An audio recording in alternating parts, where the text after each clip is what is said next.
it's your girl Ashley. I be ballin' with the I be ballin' basketball show, and I'm gonna talk about the Elite Eight games that came on Monday night. They were both fire. LSU versus Iowa, the championship rematch. The game was so great. Obviously, you guys probably know Iowa won. They're going back to the Final Four. Caitlin Clark was magnificent. The playmaking, the scoring, the shooting. Oh, it was a tied game. It was a tied game, and you think there's going to be adjustments. So I think Caitlin Clark was like, yo, they got HVL guarding me. She's 5'6". I'm just going to be aggressive and take what the defense gives me every time. You want, Haley to guard me? Okay, swish.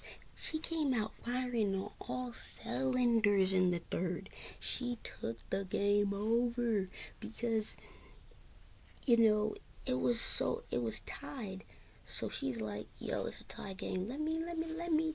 Look, I'm not losing to them again. I'm trying to get to the Final Four again. I'm trying to get to the championship game again. I'm going to light it up. The first half, I'm just going to,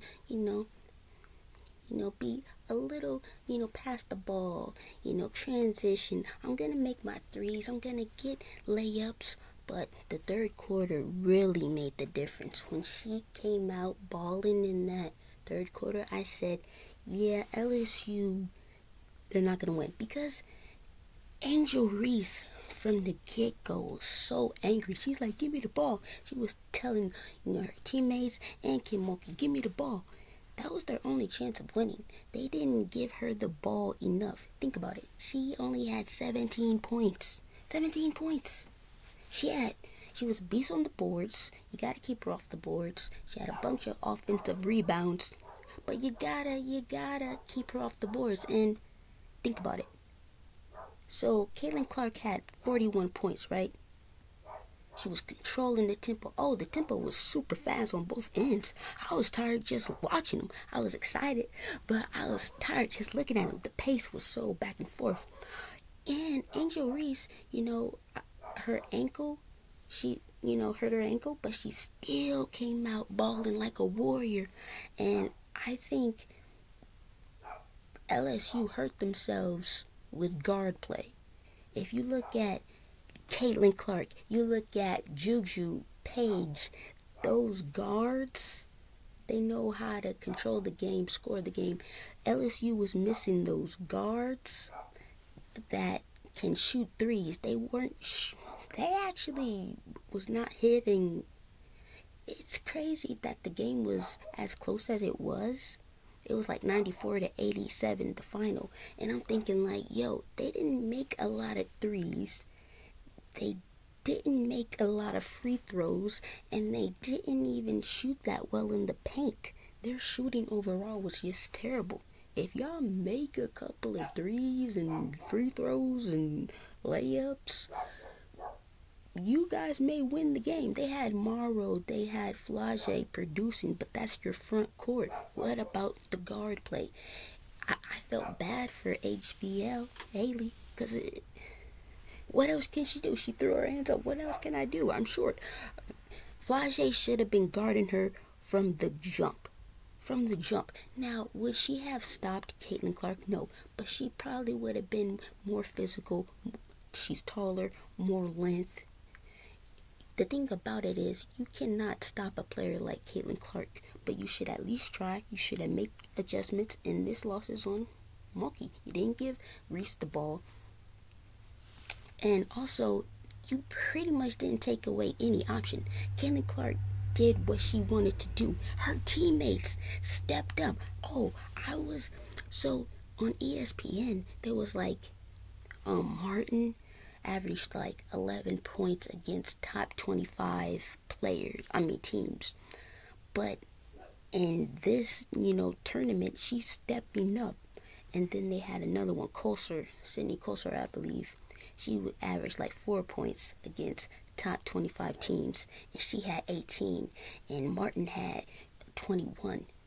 They're stepping up. So it's not just Caitlin. Caitlin is giving them the ball, but they're also having the confidence to say, hey, I can ball too. It's not just Caitlin. We can ball too. So that's what it takes. You know, you need help, right?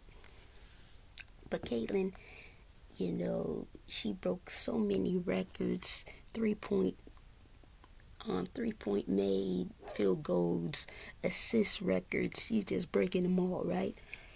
And you could say she was the best player on the floor.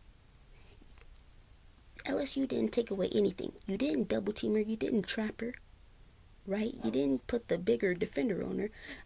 It was like the third quarter, and flaujae was on her one time, and I think it made, you know, Caitlin Clark miss.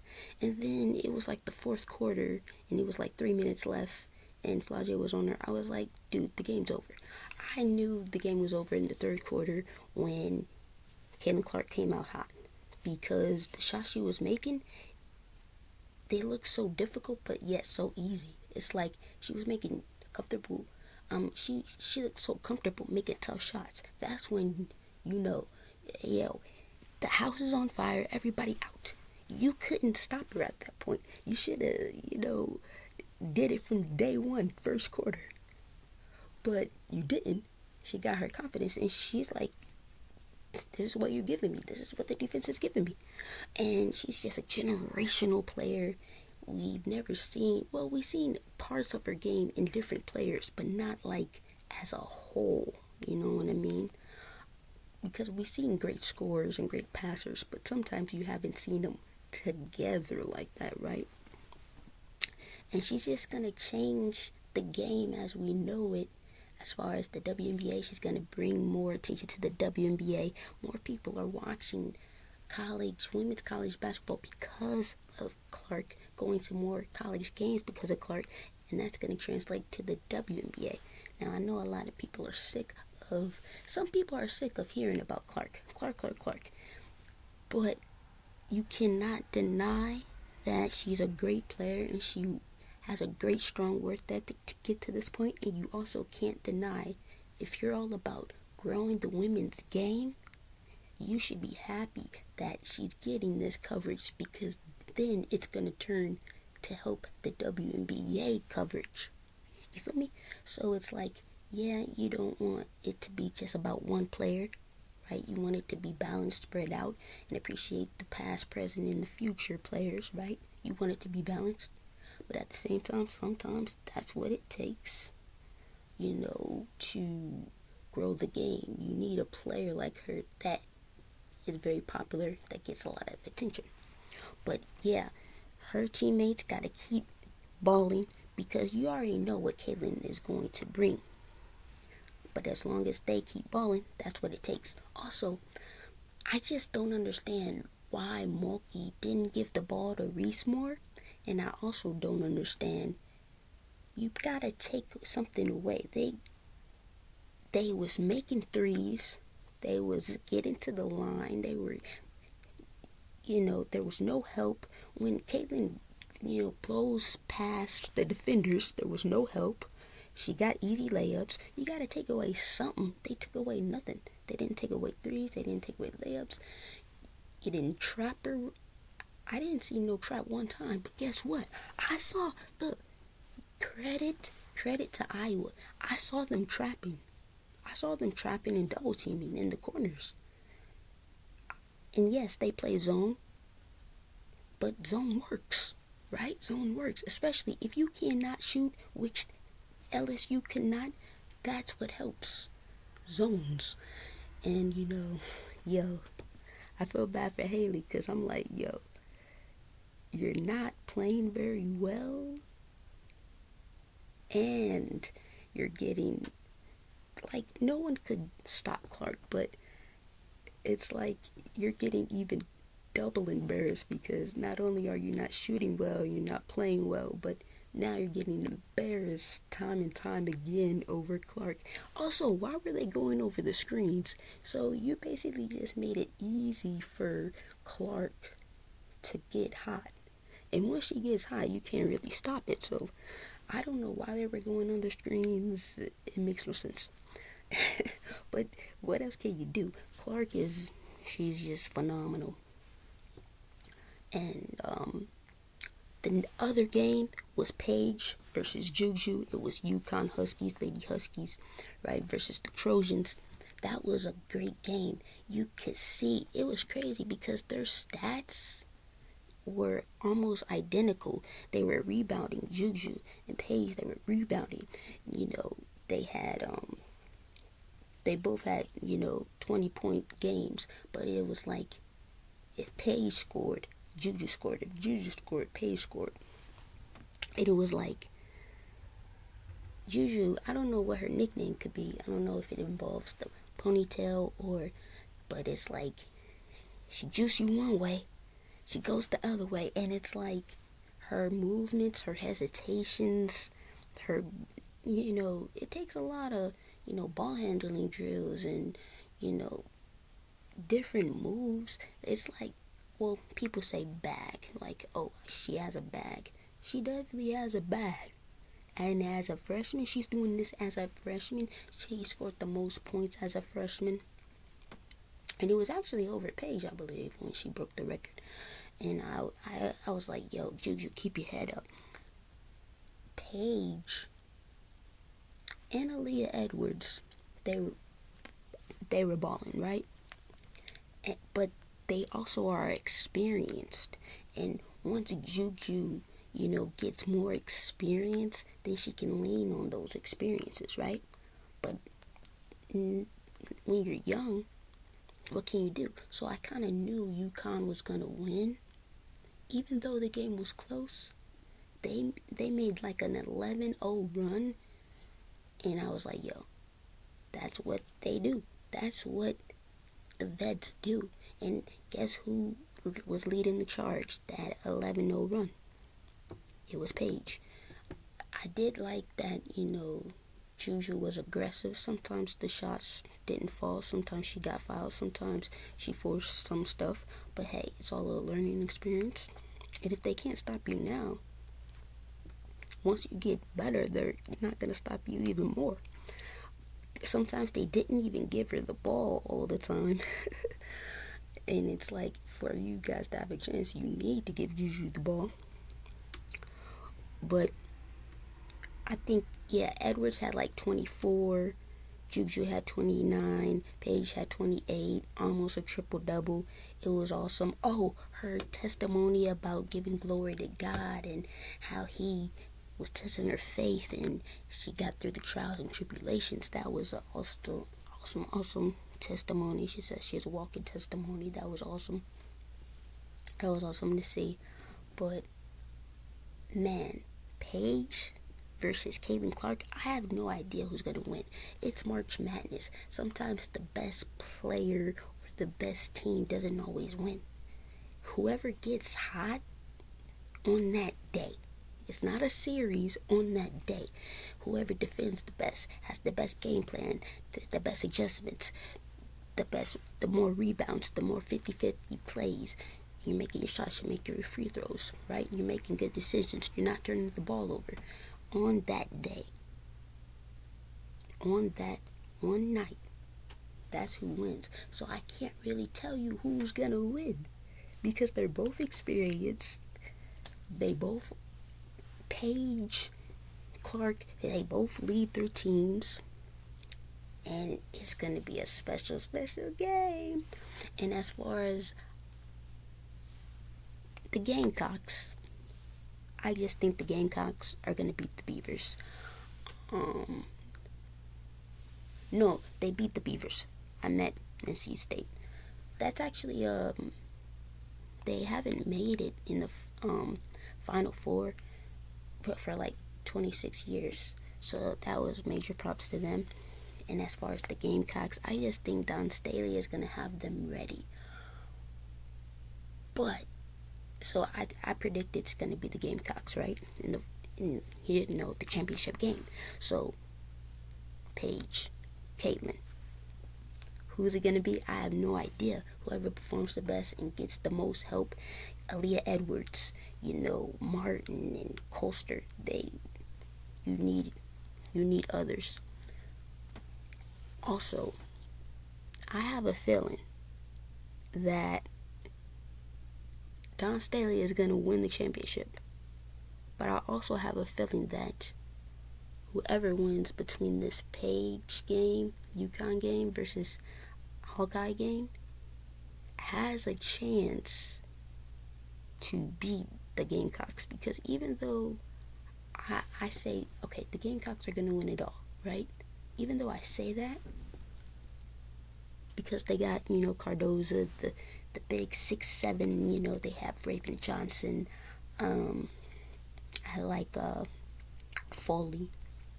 I like her game.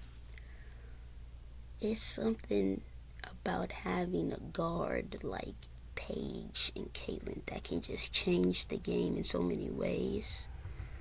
I mean, they're walking triple doubles. It's just something about having that leads me to think that whoever wins that game and they make it versus Gamecocks, they have a chance to beat the Gamecocks. Because like I said, when you have a special guard in this game, you have a chance of winning, right? Juju, Page, they have shown you that. Clark, they have shown you that. Something I wanted to talk about real quick before I wrap it up. I want to say thank you guys for liking, subscribing, commenting, viewing, sharing your thoughts with me, because I got 400 subscribers. I want to say thank you. Make sure you subscribe and press that like button. I talk about the WNBA, NBA, and especially the Bucks. I love the Bucks, right? But I wanted to talk about Angel Reese's press conference. She was talking about how she was getting threatened, death threats. She didn't do anything wrong because she did this, because she plays with attitude and fierceness and she's unapologetically her, because she has a melanin in her skin. What is it? It's a sport. It's a game. Basketball is a game, guys. It shouldn't. The only thing we should criticize is their game, what they do on the court. But criticizing people's character or thinking you know a person's morals and values and beliefs because you see them on a screen, and she was saying that people over-sexualize her, and it's like, yo, nobody should be going through this, especially if you were in the public eye. You wouldn't want people to over-sexualize you. You wouldn't want death threats over basketball. Just keep it basketball related. But guess what? I'm pretty sure those death threats and over-sexualization and threats, and that ain't about basketball. That's just something about some people, man. I think they go overboard with things. And I'm like, listen, guys, we need to just keep it about basketball. Have basketball discussion about field goal percentage, what the team needs to do, the pros and cons, the adjustments, the analytics, the stats, whatever. Just keep it about that. Not about all that. This is supposed to be fun, exciting, woo-woo, right? It's actually supposed to bring people together rooting for your team. But instead, people want to, some people probably doing it and they're not even fans of the game. They just see maybe a clip or something. Some people, they do root for their teams and they take things overboard, right? And she's like, since she's won the national championship game, she hasn't been happy. I was like, what is going on? You're actually supposed to be happy when you're winning, but sometimes when you get to the mountaintop, sometimes you're alone, and more money, more problems, more winning, more problems. So that was disappointing to hear, but overall, I think tonight was great. I think the Final Four is going to be amazing, and I'm going to do another video about the Final Four. Friday's going to be lit. But yeah, congrats to UConn. Congrats to the Hawkeyes. And keep your head up, because Juju and USC got a bright future. And of course, even LSU, flaujae, I think she's going to be the next best thing. Great two-way player. They got Williams. I don't know what Angel's going to do as far as WNBA or not. Let me know what you think she's going to do. Let me know who you think's going to win the Final Four. And yeah, for it all, Thank you guys. Signing out. Everybody stay ballin'. Swish.